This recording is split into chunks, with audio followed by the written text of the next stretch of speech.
हर हर महादेव। आज हम महाशिव पुराण का द्वितीय खंड का 8वां अध्याय शुरू करने जा रहे हैं, जिसमें दक्ष पत्नी के गर्भ में आदिशक्ति का अवतार आगमन हुआ। तो चलिए कथा शुरू करते हैं। ओम नमः शिवाय।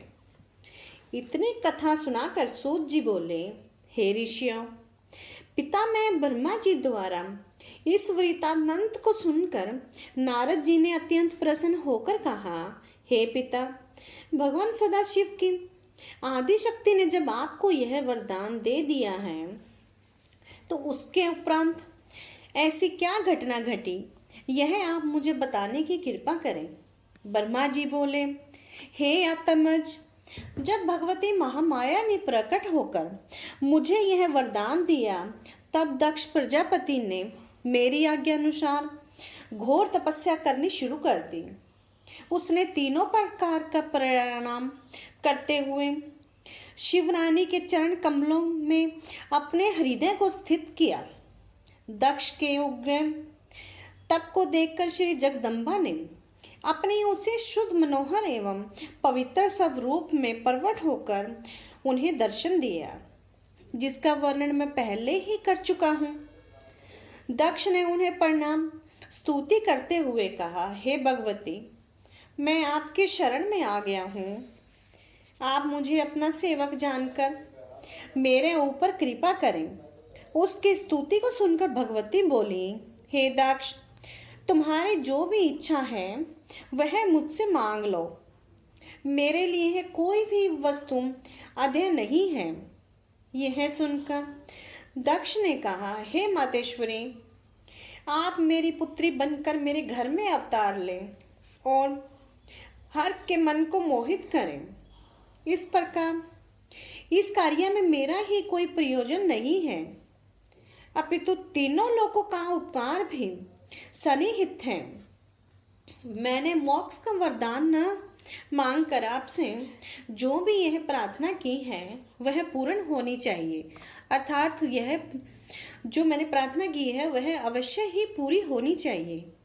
दक्ष की प्रार्थना सुनकर भगवती महामाया ने कहा, हे दक्ष, तुम जो चाहते हो वही होगा। मैं तुम्हारी पत्नी के गर्भ से उत्पन्न होकर शिवजी की अर्धांगिनी बनूंगी, परंतु तुम अपने मन में किसी भी प्रकार का अहंकार नहीं करना, अन्यथा तुम्हारा संपूर्ण गर्भ नष्ट हो जाएगा। इतना कहकर श्री जगदम्बा अंतर ध्यान हो गई और दक्ष अत्यंत प्रसन्न होकर अपने घर को वापस लौट आया। उसके पश्चात दक्ष ने 10 सहस्त्र मानस पुत्रों की उत्पत्ति की। वे सब तुम्हारी प्रेरणा से घर छोड़कर तपस्या करने के लिए वे सब वन में चले गए और परमपद को प्राप्त हुए। तत्पश्चात दक्ष ने 10 सहस्त्र पुत्र और उत्पन्न किए, परंतु वे तुम्हारा उपदेश सुनकर संसार में विरक्त होकर वहीं चले गए जहां उनके भाई गए थे।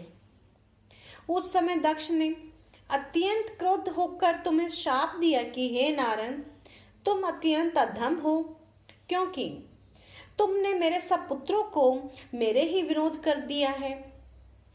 अब मैं तुम्हारे कर्म के अनुसार तुम्हें यह शाप देता हूं कि तुम किसी एक स्थान पर न ठहरकर सदैव भ्रमण किया करो। हे नारद, तुम्हें यह शाप देने के उपरांत दक्ष को अपने मन में कुछ संतोष हुआ। तब उसने अपने मन में यह निश्चय किया कि अब कुछ मैथुनी सृष्टि उत्पन्न करनी चाहिए। यह विचार करके दक्ष ने वीर प्रजापति की पुत्री वीरनी के साथ विवाह किया और विवाह के उपरांत दक्ष ने अपने हृदय में भगवती जगदम्बा का ध्यान किया। उस समय श्री जगदम्बी ने भी अपने मन में यह विचार किया कि अब मुझे दक्ष के घर में जन्म लेकर उसका मनोरथ पूर्ण करना चाहिए। यह निश्चय कर वे दक्ष के हृदय में प्रवेश कर गई। उस समय दक्ष प्रजापति को अत्यंत प्रसन्नता प्राप्त हुई और भगवती के तेज से उनका प्रदीपत हो उठा।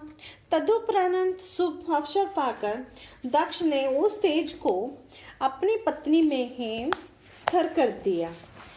तो यह कथा यहीं पर समाप्त होती है। ओम नमः शिवाय। ओम नमः शिवाय। ओम वामदेवाय नमः। ओम अघोराय नमः। ओम तत्पुरुषाय नमः। ओम ईशानाय नमः। ओम वासुदेवाय नमः। ओम वासुदेवाय नमः।